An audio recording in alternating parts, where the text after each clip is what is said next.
We're now going to call back our workhorse, Steve Kish, for his third presentation today. As I have mentioned, Steve is with Graco Incorporated. He and Ron will be joining us after this presentation for questions and answers. I hope that you've got those ready. These people are the experts. You need to ask them the questions.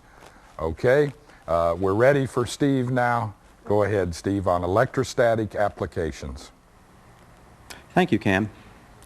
In this session, I would like to cover some basic terms that relate to the electrostatic application of paint. I'd like to provide some input as to the power supply and its function, to talk about the electrical output of the power supply, to define the difference between a stiff and a resistive system, to talk about ionization, finally to talk about electrostatics and its effect on TE, and then discuss water-based coating systems for electrostatics and safety. It's important to get an understanding of some basic terms. Number one, electrical flow. Electrical flow in a circuit is like the fluid flow in a pumping system. A pump is like a power supply. The hose is an electrical cable or wire, and the valve is like a switch. Electronics flow through the wire or cable to the switch. When the switch is on, electrons stop when the switch is off. Voltage. A pump is like a transformer or power supply in a spray gun. The power supply changes the electrical energy to a form of negatively charged electrons. The power supply also increases the electrical force pushing the electrons. The force or pressure pushing the electrons is called voltage and is measured in kilovolts. Current. The flow of electrons is called current and is measured in amps. The electrons flow through a cable like a fluid through a hose at a rate based upon the amount of voltage that is applied. A material that allows easy flow of electrons is called a conductor, like copper. And material which will prevent the flow of electrons is called an insulator. A material where electrons cannot flow easily is thought to be a resistor.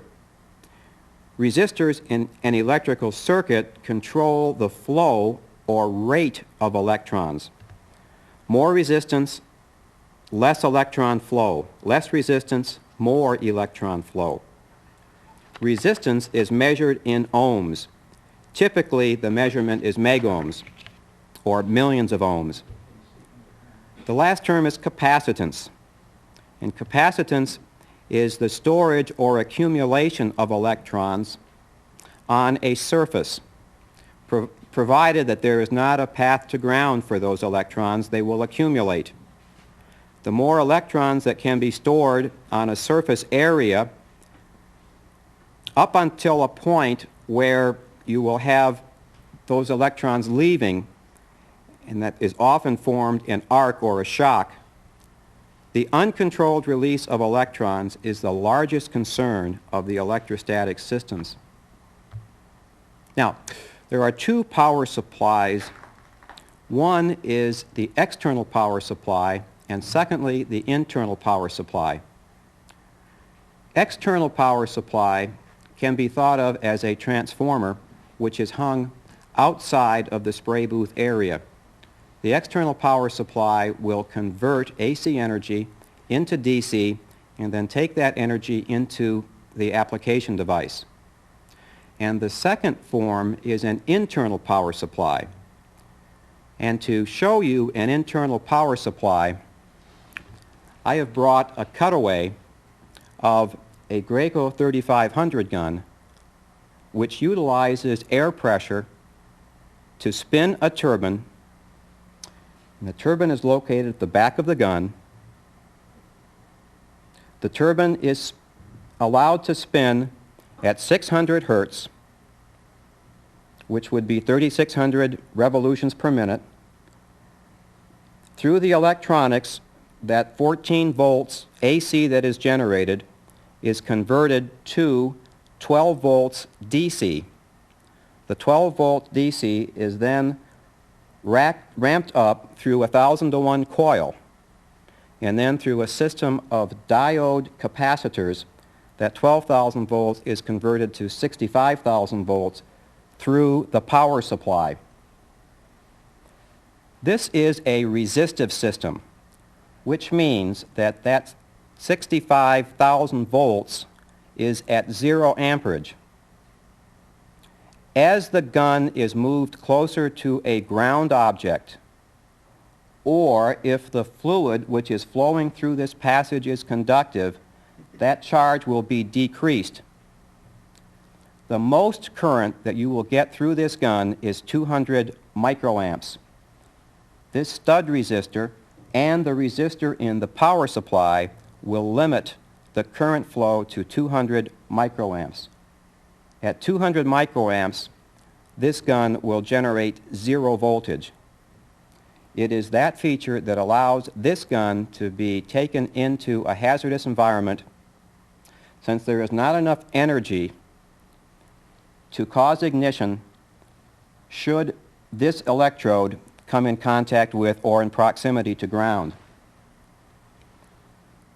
The air comes through a special air hose which is grounded. The back of this gun is carbon-filled nylon, which is also grounded. When the operator grabs this gun to trigger it, the operator becomes grounded through the handle of the gun, through the air line. Now, let me point out another feature. The air is coming up through the handle. The air can be turned on or off to the turbine. If a part is being sprayed where it's necessary to propel the paint into recesses, one might want to minimize the Faraday cage effect by turning the electronics off. What this does, it simply diverts air, which would normally be used to spin the turbine, out to the front of the gun to aid in atomization. Another feature of this gun is that the fluid passage is grounded through this bracket to the air hose. Now, we will talk about conductive fluids in a minute, and it involves a redesign of this fluid tube. But it's important to remember that for normal use, the fluid section goes to ground through this bracket through the air hose. We talked about the uninhibited systems or stiff systems. In a stiff system versus a resistive system, there is not a mechanism to limit the current flow depending upon the proximity to ground. It will maintain whatever amperage is set, and that voltage will be straight line. In a resistive system, the closer that tool comes to ground, the greater the voltage will be reduced, so that at 200 microamps there is 0 voltage. The electrostatic transfer efficiency is obtained through the phenomena known as RAP. Some transfer efficiency factors are unique to electrostatic guns. These are the distance of the gun to the part, the humidity, and the fluid conductivity. Air presents a resistance to current flow between the gun and the part. The shorter the distance between the gun and the part, the less resistance to electrons, causing the flow to increase and the voltage to decrease, which would decrease transfer efficiency. An electrostatic gun should be 10 to 12 inches from the part. Moisture in the air supports the flow of electrons. Remember, water is a good conductor. If the humidity is high in the spray environment, the electron or current flow will increase, causing a drop in voltage which will decrease transfer efficiency. You may see more efficiency on dry days versus wet days. The conductivity of the fluid plays an important part in the effectiveness of an electrostatic spray gun when it comes to transfer efficiency. As I mentioned, the ionization field, which is created at the front of this gun through this electrode, is 65,000 volts at 0 amperage. As fluid flows through and comes in proximity to the electrode, if that fluid is conductive, the charge will come back down the fluid hose and to ground through the air hose. If you have a highly conductive fluid, Graco would design a fluid section which would be increased in length to provide more resistance to that flow of electrons.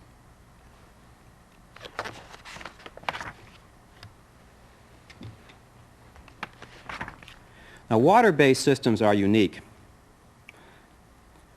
Water, as I mentioned earlier, is an extremely good conductor and will support the flow of electrons. And as electrons flow past the tip voltage will be decreased. To spray electrostatically, we must isolate the fluid supply from ground. To do that, the gun is modified to the extent that we put a special tube inside of the tube that is here so that it does not ground out at this bracket. The fluid tube continues back to the feed source, which could very well be a pressure pot. The pressure pot must be raised up off the ground on an isolation stand. Since the entire system would then be charged, or hot if you wish, once the gun is triggered, we put a safety fence around the feed source to protect against accidental discharge.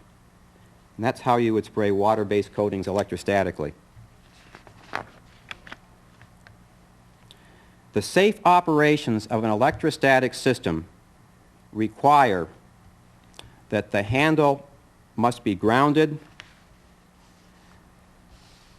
that the operator must be grounded, that the object being sprayed must be grounded, that the fluid handling equipment be grounded, that no plastic liners be used in buckets. Any object within the spray zone must be grounded. The floor must be conductive. If you're going to put paper on the floor, you must use a conductive paper. All flammable liquids must be grounded, and the air hose must be grounded.